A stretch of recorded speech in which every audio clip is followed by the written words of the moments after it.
মতে এবং আমাদের জেরাতে এই বিষয়গুলো আমরা উপস্থাপন করার চেষ্টা করেছি বা সাক্ষ্যতে নিয়ে আসার চেষ্টা করেছি।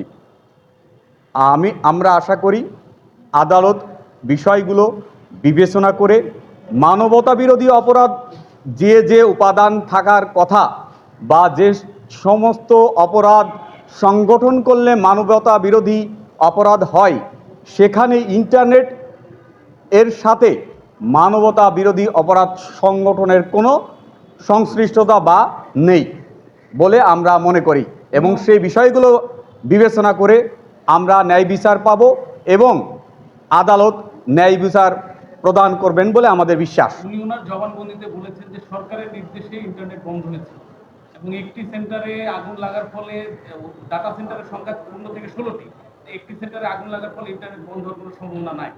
হ্যাঁ, উনি তো এটা বলেছেন। সরকারের কোনো নির্দেশনার কথা উনি বলেননি এবং সম্পূর্ণ ইন্টারনেট বন্ধের বিষয়ে উনি কোনো কথা বলেননি। যে বিষয়ে বলেছেন যে ডাটা সেন্টার ক্ষতিগ্রস্ত হয়েছে অগ্নিসংযোগ এবং কেবল কেটে দেওয়ার কারণে, কেবল কেটে দেয় এবং কিছু আন্দোলনকারীরা তারা ওই সময়ে কেবল কেটে দিয়েছিল যার ফলে ইন্টারনেটের গতিটা কিছুটা স্লথ হয়েছিল। সম্পূর্ণ ইন্টারনেট কখনোই বন্ধ হয়নি এবং এইটার সাথে মানবতা বিরোধী অপরাধের যে উপাদানগুলো সেইটার সাথে এই ইন্টারনেট স্লথের কোনো সংশ্লিষ্টতা একদমই নাই।